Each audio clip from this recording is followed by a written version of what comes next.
Your Steve Jones Show podcast will start shortly. The Steve Jones Show podcast is sponsored by Brewers Outlet, your beverage supermarket on Reagan Street in Sunbury.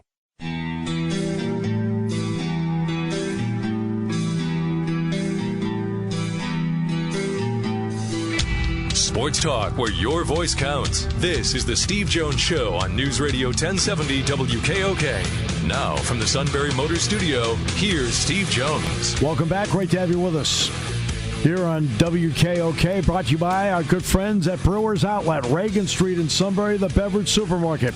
Imports, domestics, microbrews, the best selection of beer anywhere. Wine coolers, water, soft drink, snacks. They roast their peanuts fresh and hot every day. And the pickle bar, led by the barrels and the dills, indeed second to none. Stock up for the weekend now. Whether it's Penn State wrestling with Oregon State, whether it's basketball at Illinois, whether it happens to be Army-Navy, the NFL, whatever it may be. Eagles game, Giants this weekend. Brewers Outlet, stock up now. It's the holidays, the whole month. And we're in the Sunbury Motors studio. Sunbury Motors, 4th Street in Sunbury. Sunbury Motors, Kia, routes 11 and 15, Hummels Wharf, online at sunburymotors.com. Time now for our play-by-play call today. Ohio State and Rutgers last night. The big man, Zed Key for Ohio State. As soon as he gets to the corner, now Rutgers going to play a man-to-man. Great ducking by Zed Key. My goodness. Derek Simpson had no chance. That's the risk. Ohio State moving the ball against the zone. Look at the way Zed Key ducks in. And that is Zed Key. He is outstanding inside for Ohio State, and he will be the post presence all season long for the Buckeyes. All right, I know you've been waiting for it, so here's your opportunity to hear it. A chance to sit down with Cael Sanderson, the head coach of the Nittany Lion wrestling team. They have Oregon State, by the way, coming up Sunday in Rec Hall. That will start at 2 o'clock on Sunday. And, again, first time they've been home in a month. And had an opportunity last night to talk to Cael and asked him, essentially, when you look at your team this season, have there been any real surprises, plus or minus, to this point? That's a good question. I'm not sure. I think we expect to kind of just get going and learn from there, and not any major surprises. I mean, we have some freshmen in the lineup who have competed really well and helped us a lot last weekend in a couple tight matches. Our veterans they're great, and they're gamers. The bigger the match, the better they're going to compete. But, yeah, I don't think there's really any major surprises at this point or anything that we know differently. It's just baby steps the whole way. And part of those steps, I want to go to Bo Bartlett. Bo has, he's wrestled at different weights. Now he's at a weight that I think people would perceive more natural for him. What did he learn wrestling at a different weight that maybe he can now apply at a natural rate?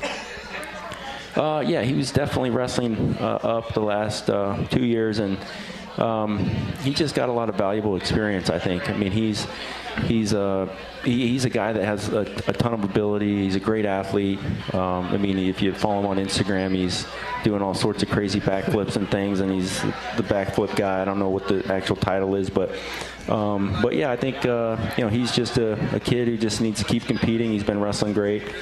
He's won some tough matches this year, and some close ones that he kind of figured out, and he's just going to keep getting better. But for him, I think it's just confidence and just being himself and letting it rip a little bit. Is being at, quote, what would be his natural weight part of that confidence, the fact he has settled into something that he knows that's the right spot for him? Yeah, I think so. I think his athleticism, his strength is something that he can take advantage of a little bit more at a natural weight, right? When you're wrestling up a weight, and he was doing everything that he could just to weigh in on weight, basically. And when you're doing that, you're giving up size and strength, and he's really strong, and like I was saying. So, but still, it's just a different level of strength up a weight class, and that's just something that he can really get back to, and kind of when he wants to score, he scores. I mean, he's got a lot of ability, and he's getting better. So I think, as you're saying, as he settles into this weight class more, we'll see more and more out of him. Cael, what have you seen from Shane Van Ness so far that you've liked? He's just a tough kid. He's moving forward all the time. That's what we saw when we were watching him in high school. He's a smart wrestler also, but he picks up steam and gets stronger as the match goes on. And those guys are a lot of fun to have in the lineup. But he had 2 big wins last weekend. I think he was just the Penn State Male Athlete of the Week, which was cool for him. But he's a beast. Every sport right now in intercollegiate athletics is older because of COVID. What has that done for the depth of wrestling across the country, because you do have older wrestlers still competing? Yeah, it's bizarre, and I think you have older wrestlers, and I think these kids, they went through just this really strange time. They weren't able to be around each other as much their first couple years. Their school was different, right? They didn't have to go to class. All they had to do was pass their classes. It was pass-fail, and so they kind of got thrown back into the real world, and that's been a challenge for some of them. But yeah, you have kids with another year of eligibility, and most of them are going to use it. So it's and you're going to see the effects for a couple more years, right? We have a guy like Carter Strachey could wrestle 2 more years after this year, and 1 year at a time. But he could wrestle the national tournament 5 times. So yeah. What was it like for you as a coach who has had a way to coach, to go through that year, and how grateful were you, among other things, to get it back so it's had some semblance of normalcy from a coaching point of view? Yeah. I mean, COVID was exhausting. All the hoops and things you had to jump through, and you're working with kids that weren't really too concerned with it, but they had to follow the rules and every day.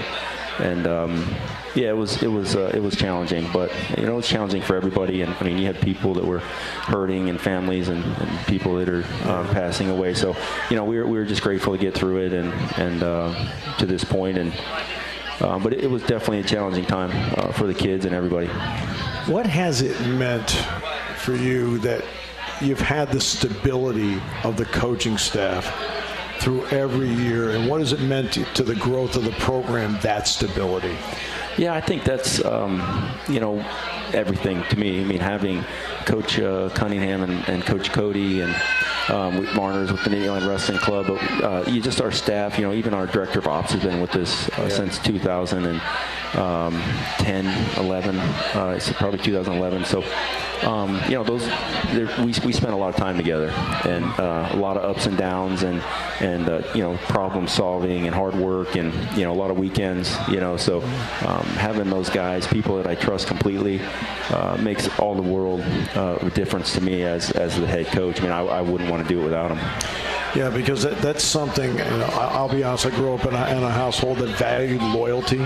Now, loyalty has to be a two-way street. How valuable, now you have to have competence, obviously, but how valuable is that loyalty component to you? Well, it's very important to me. I think the loyalty and the trust factor that we have with each other. I mean, we're honest with each other. They're both. All of our coaches could be head coaches at some other school. Yeah. They're not playing games and with us or anything like that. I mean, they just we do the best we can to take care of them. And Pat's helped me with that and before Sandy, but. I think that's your team's going to follow your example, right? And if you're loyal to each other and you trust each other and you're on the same page, it's very important to the whole program, and that's something that we're blessed to have. What kind of progress, let's go to heavyweight, what kind of progress have you seen in Greg Kirkfleet as he's tried to make his moves forward during the course of this season, coming off of last season? Yeah, I think he's wrestling great. His confidence is high. He's put on 30 pounds and kept it, which is 30 pounds for him. He's just so strong naturally. 30 pounds to him, he's lean and mean. That's a lot of strength and power. So, but yeah, he's wrestling great, and just got to keep it rolling. Let me bring up the part about strength and conditioning, because you add 30 pounds with the idea that you can not only be stronger, but many times guys will get quicker because of it. What has been important in your observation as a coach of the strength and conditioning program here that's helped your student athletes? Yeah, well, wrestling's unique in that you have, you have weight management. You have different kids cutting cutting weight. I don't like to say that, but managing their weight. Making a weight class. Yeah, making a weight class, right? So and then you have a guy like Greg at heavyweight who, the weight class is 285 and he's 250, so he has no weight concerns whatsoever. So it's just making sure you individualize things, and that's what we do. It's not a one-size-fits-all kind of a program. You just got to kind of work with each individual to help them, and they all have different ideas. And kids today come in with their own strength coaches, and so it's just about making sure they're confident and they're getting what they need. And but in wrestling, a lot of it is just you get in good wrestling shape by wrestling. So we spend a lot of time on the mat. And that's where what we rely on for the most. So we say all the time, you can't get better unless you're playing, right? Yeah. You can do other things. You can't get better unless you play. All right, so Pat does a great job, Pat Dungard, of always keeping us up to date on not just dual meets where we see the 10-man lineup, but also on what goes on at tournaments.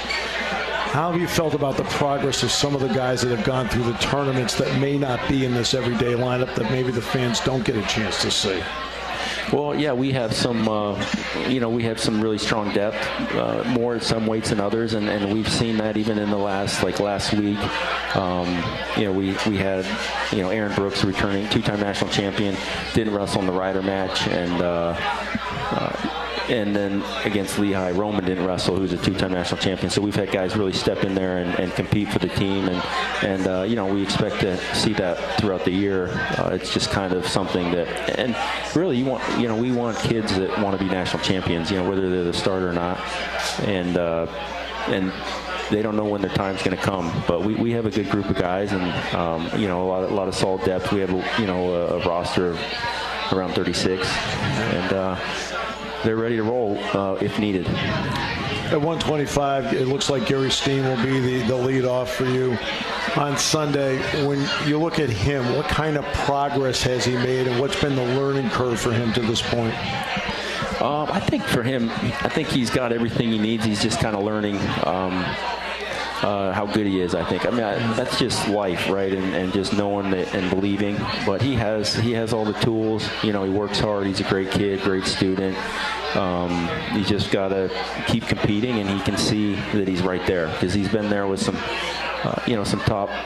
Not he hasn't wrestled any top 5 type kids, but some top 25, and he's been in there point for point. So he's just got to keep competing and get that experience. But he can compete. He's a really tough, talented wrestler. What about Max Dean to this point? What have everybody's going to go through and they're going to have a tough match here and there. What's Maxie look like to you? Yeah, Max, he had a rough weekend last weekend. Yeah. Lost a couple matches, but it's early December, right? It's not really.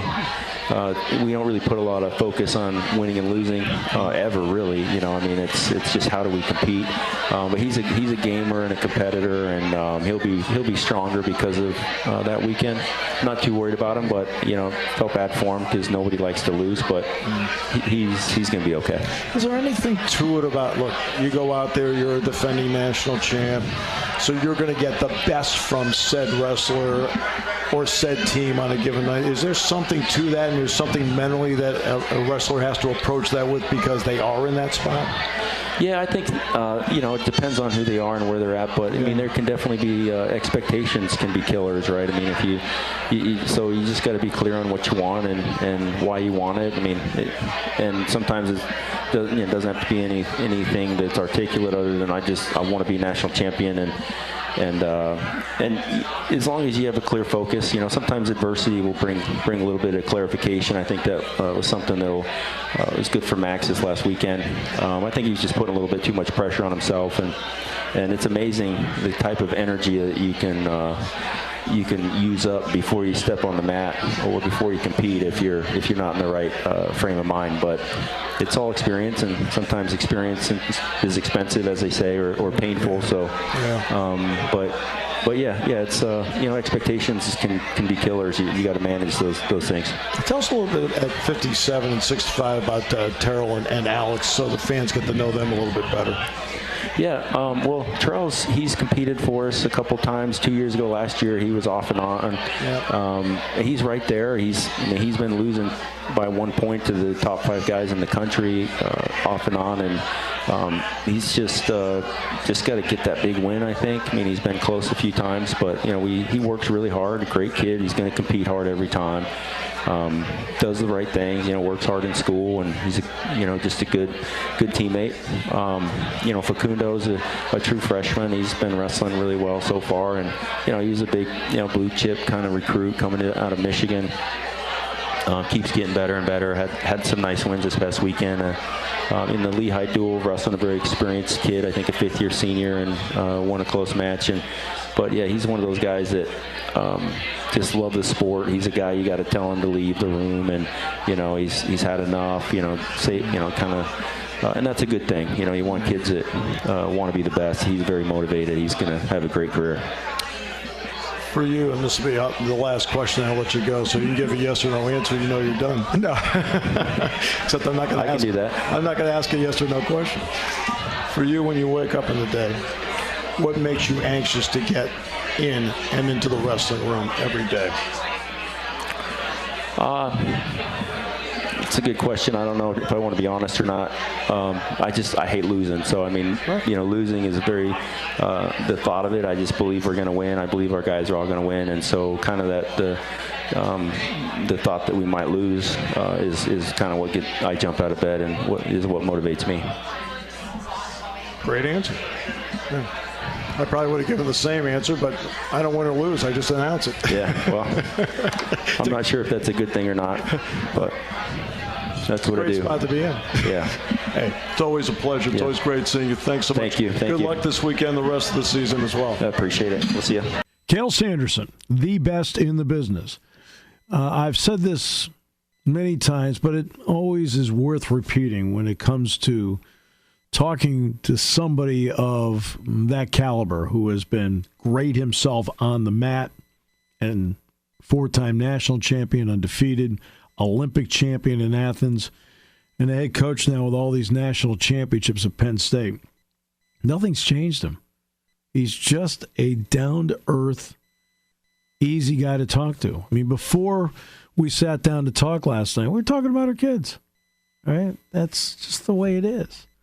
Yeah, and he always makes sure he points out something that you're doing or whatever. He says, hey Steve, I listen all the time or whatever. I kid around. I said, hey, that's great. That doubles our ratings, and have a few laughs. Great sense of humor.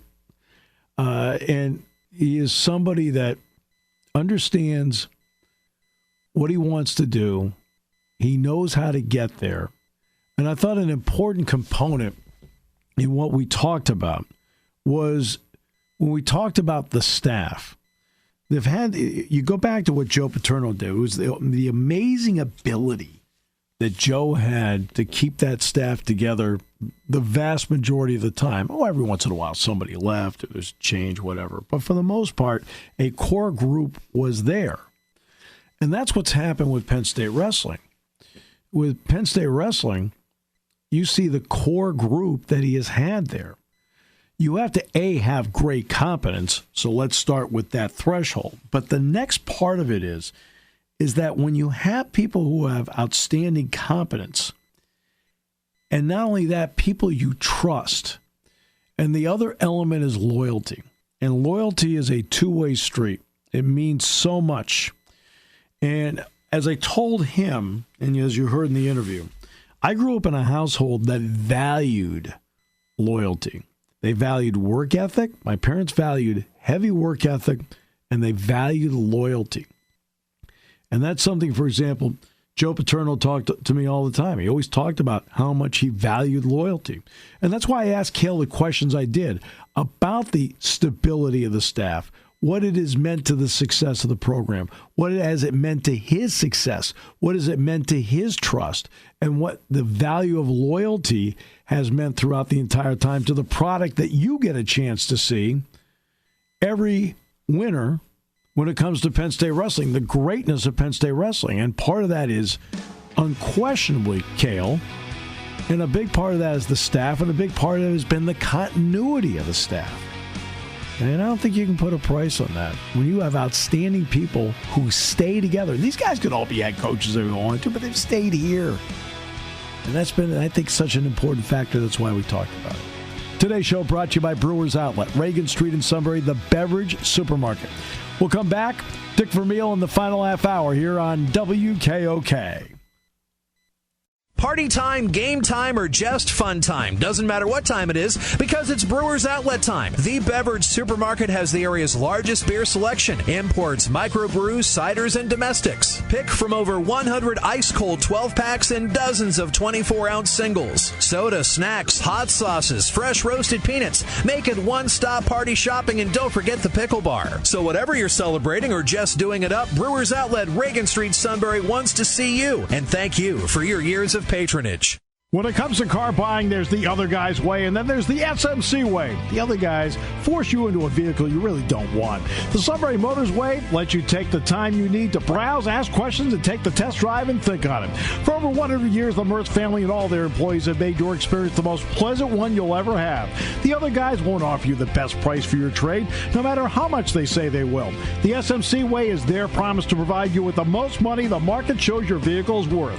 The SMC way is to offer you all applicable factory rebates on new vehicles and generous discounts. Looking for a pre-owned vehicle? The SMC way checks each vehicle with a 200-mile radius to determine the lowest price, then beat it. It's the lowest price promise, just part of the SMC way. The choice is up to you, the other guy's way or the SMC way. The SMC way wins every time. Sunbury Motors Company in the North 4th Street Auto Plaza, Sunbury, and at sunburymotors.com. Selling more cars and satisfying more customers for over 100 years.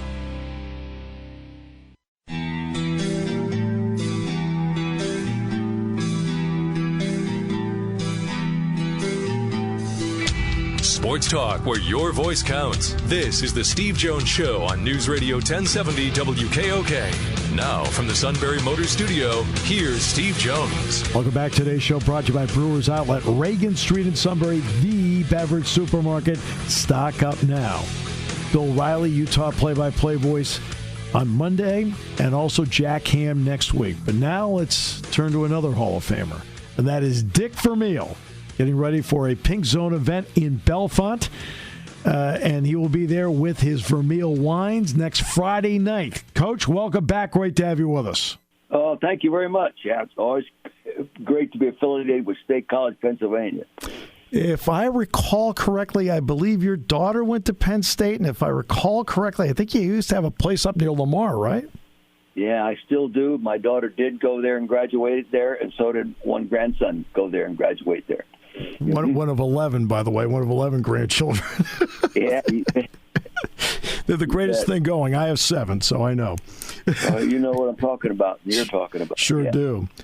Coming up on Friday night at Summit Hall at the Match Factory in Bellefonte, wine tasting, and this is Vermeil wines. When did you become deeply interested in wine along the way in your lifetime?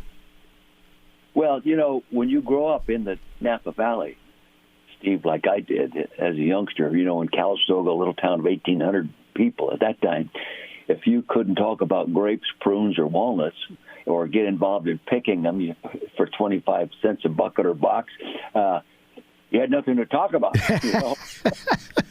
So growing up at that environment, my dad had an old garage there in Calistoga. I worked in there, and we worked on a lot of the farmers' cars and in the vineyard trucks and all this kind of stuff. So, and I developed relationships with the kids in school, you know, that were involved in those businesses. So it was always on my mind. And my grandfather Vermeil, that is, made all the Vermeil wines at that time. And I grew up helping him, as did my brother. And so I always had that interest, you know, and wine was always such a big deal in my French-Italian family, you know.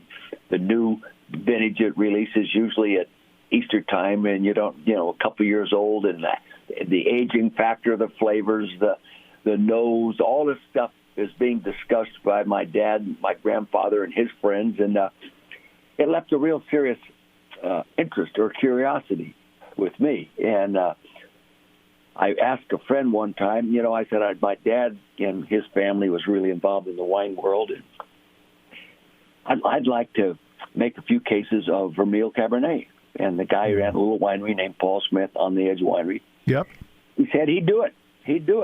So he made about 150 to 200 cases. We picked the grapes from the Freddie Annie vineyard, which we still pick today. My great-grandfather on the Italian side of my family owned a portion of it at one time. And so I said, let's do it. So our first release was 1999. Okay. Perfect. Well, we won the Super Bowl at the Rams. Yep. So the little winery sells all those cases quickly. Yeah. And he says, let's keep doing it. I said, that's great. I had no money involved in it. So we kept doing it. Then some friends of mine, entrepreneurs, very successful business, came to me and said, why don't we turn your hobby into a business? I said, if you guys want to do it, you've got the money, we'll do it. Mm-hmm. So we went to On the Edge Winery. We ended up buying the little winery stock, what they had in barrels, bought them out, bottled it as Vermeil wines, and officially went into full-fledged Vermeil wine business in 2008. Yeah. Producing around 2,000 cases a year. Mostly reds. We do make a Chardonnay.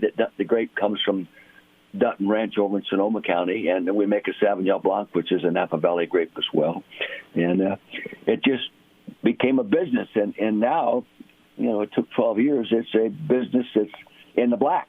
Yeah. So it's not a big deal. We have a tasting room in Napa. Yep. We always have people in the tasting room from Pennsylvania. I have 151 wine club members in Pennsylvania, Philadelphia area right now, because it is now legal to ship direct wines into Pennsylvania, which it never used to be. Yep. Overall, we have about 515 wine club members now, and it's going well. The tasting room does well, and by meaning doing well, it means that it's paying for itself. The wines are high quality, high end, expensive, and we have fun with it. Our clientele now, for the most part, are charity wine events, country club events, where we go pour our wines and sell our wines there, and actually sign up wine club members. Normally at an event like we have coming up on December 16th there, and like you said in Belmont, we'll sign up 5 to 10 wine club members and sell some wine, and they also purchase wine to use as a tool to hold a dinner with and create money and raise money for what they call, basketball. The lady basketball coach at Penn State, Carolyn Kiger. Yeah, Carolyn Kiger, yep. Kiger, is that how you pronounce it? Yes, it is. Yep. It's her project. It's a fundraiser for what she calls the Pink Zone, whose mission is to help breast cancer patients and survivors. And hopefully we'll be successful. Hopefully we'll do some good wine business, and hopefully she'll make some money for her charity.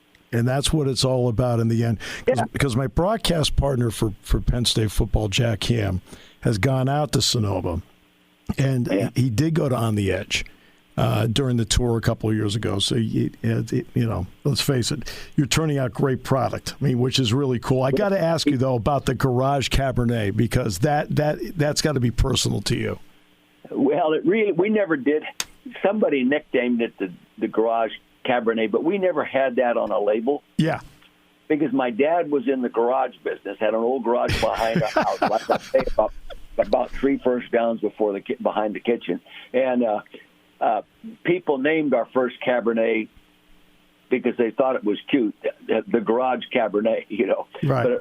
But our real Vermeil label became, Vermeil Cabernet, Vermeil.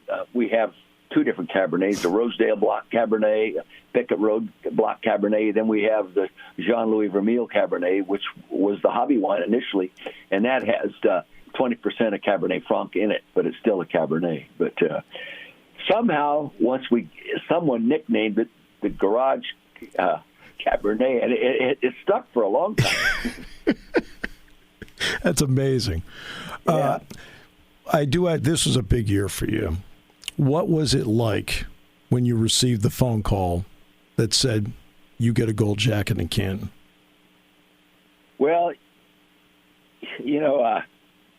I was actually flying into the Napa Valley to spend a couple weeks working in the wine business. I was in the airport in San Francisco, walking off my American Airlines flight, and I get this phone call. It's David Butler. He says, "Coach, this is David Butler from Pro Football Hall of Fame, and I'm not calling you to buy a case of wine." He says, "I'm calling to let you know you are the coach finalist for the Hall of Fame this year." And what that means is if they do put a coach in, it's going to be you. And I was flabbergasted. I mean, I actually ended up leaning over and leaning against the wall. And I said to Carol, "You know what happened? I was just told I'm the finalist for the Coaches Hall of Fame, the NFL Hall of Fame, Pro Football Hall of Fame." And she blurts out, "Well, it's about time."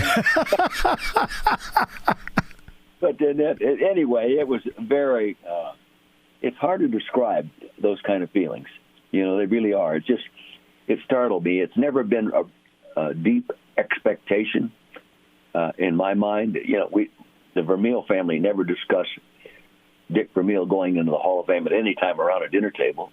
And I just never put myself in that category. I knew 2 or 3 years ago I started becoming a candidate because it would come up in the voting process, but I always thought it would go to someone more deserving, and this time it didn't. It came to me. So all of a sudden in Ken, I find myself there August 6th thanking everybody that made it possible, you know, and it's still a little overwhelming. It really is. You always had the reputation of somebody, obviously, you have to understand talent and so forth, but you always had the ability, it seemed, to understand not just talent, but character that went with talent. What qualities were you always looking for in players that could make a difference for you, but also had the character to play the game? Well, you know, I love the hungry profile, the kid that has a great drive to excel, and looking for an opportunity to be what he has the dream to be. And, you know, and sometimes it's glaring. You know, you can just tell. You're not motivating him. What you're doing is providing him an opportunity to do what he wants to do badly. And hopefully you provide him the time and the coaching to bring him along so he can be successful. You know, you cut a lot of kids over the years that don't make it. Yeah. You know, but you're always looking for that kid that has the talent that not a lot of people knew about or even thought about, and give him time to mature and take advantage of that ability. You know, Kurt Warner's a great example. You know, Herman Edwards was a free agent out of San Diego State. You know, London Fletcher was up for the Hall of Fame now in the NFL, was a college free agent. It's when we signed him with the Rams. You know, there's a lot of those guys out there. So if you always have in the back of your mind, you're looking for character kids that really have a desire to excel and will do whatever it takes for them to be the best they can be. And I think it helped me to come up in coaching through high school, junior college, and then the NFL. Right. Because you got to evaluate a lot of personalities at a different age group and different levels of maturity. And I think it always helped me gave me a little more ability to look into a kid and see where he's coming from and where he might go, you know. All right. Oh, I remember with your last UCLA team, I think it was John Shira, was a heart and soul kind of guy for you. Oh, yeah. And then you get Ron Jaworski in Philadelphia, but people don't realize that when you went to the Rams, your starting quarterback there was going to be Trent Green. So what did you see in Kurt Warner where you said, I still want him on the roster even though I'm starting camp with Trent Green as my quarterback? Well, you know, really as the story goes, Kurt Warner was there the year before Trent Green. Okay. As my third quarterback. And then the next year we brought Trent Green there to be our quarterback, and he got hurt in the third preseason game, and we went with Kurt Warner, who had been our scout team quarterback the entire year, the year before. And, you know, we just had a hunch. And, you know, you got to be lucky, too. It's not all genius, believe me, Steve. You got to be a little lucky. Yep. And we were fortunate. I thought he could play, and I thought he could play well. I didn't have any idea he could play as well as he did, okay? No one could, not anybody. I had great coaches and Mike Martz and Al Saunders and Jim Hennepin and those guys offensively. And by that time, the third year, we had developed. I knew we were a good football team. We had too many good players that had been through 2 tough years of training camp and losing and kept battling and just had, a depth of character that you don't get to be around very often on any kind of team. And so I knew all we needed was a catalyst on that field that could go ahead and allow everybody else to be as good as they could be. But I did not know that Kurt Warner could play at a Hall of Fame level right off the bat. Right off the bat. Yeah. I think if anybody were to say that, no, I knew he was right away. You're lying. Yeah. During the time when you were broadcasting, did you on CBS and ABC, and then and obviously along the way paths would cross? Did you enjoy that part of it? At least at that time in your life? Oh, I loved it.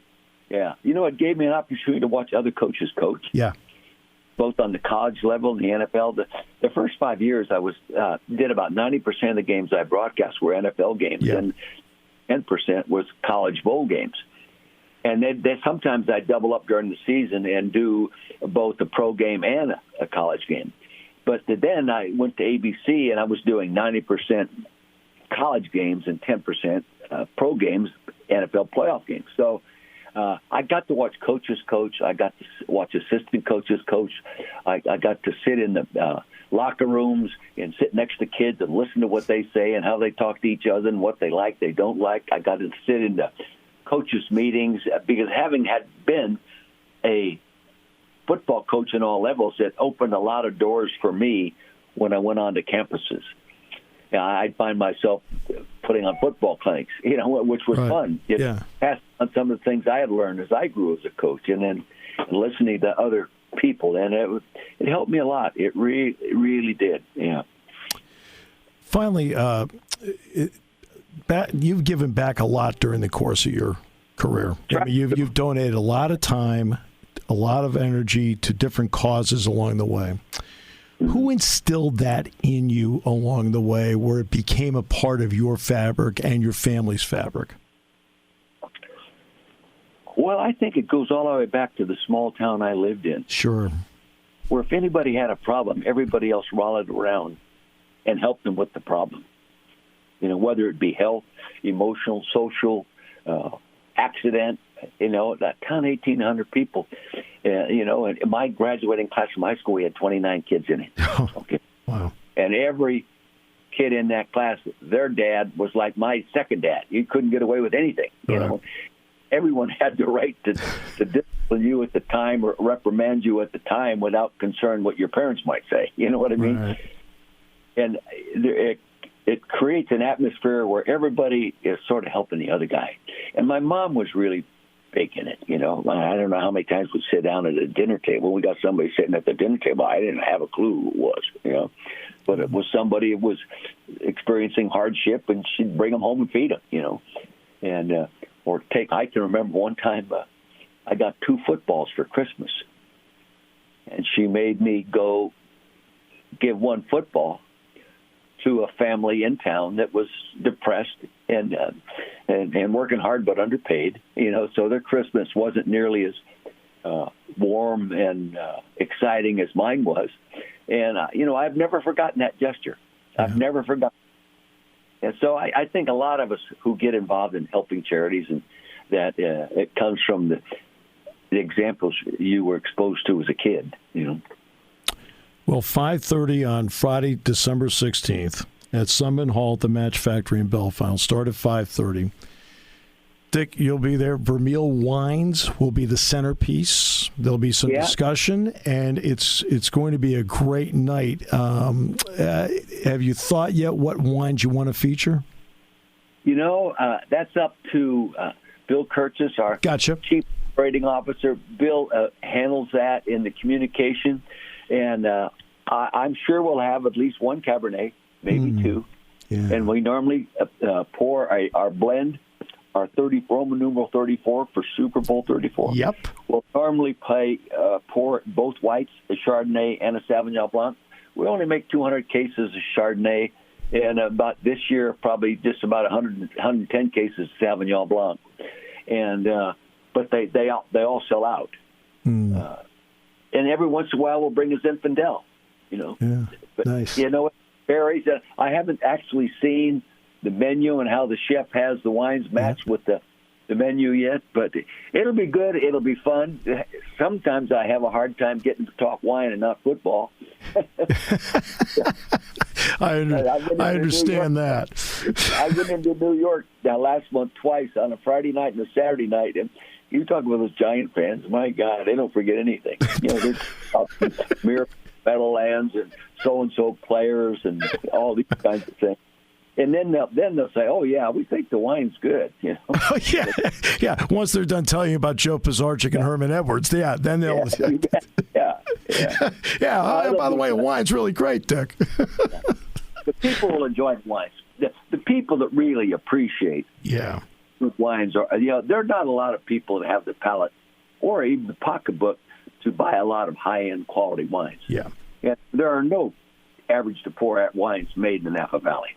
Right. 4% of 89% of the grapes picked in the United States come out of California, but only 4% of them come out of the Napa Valley.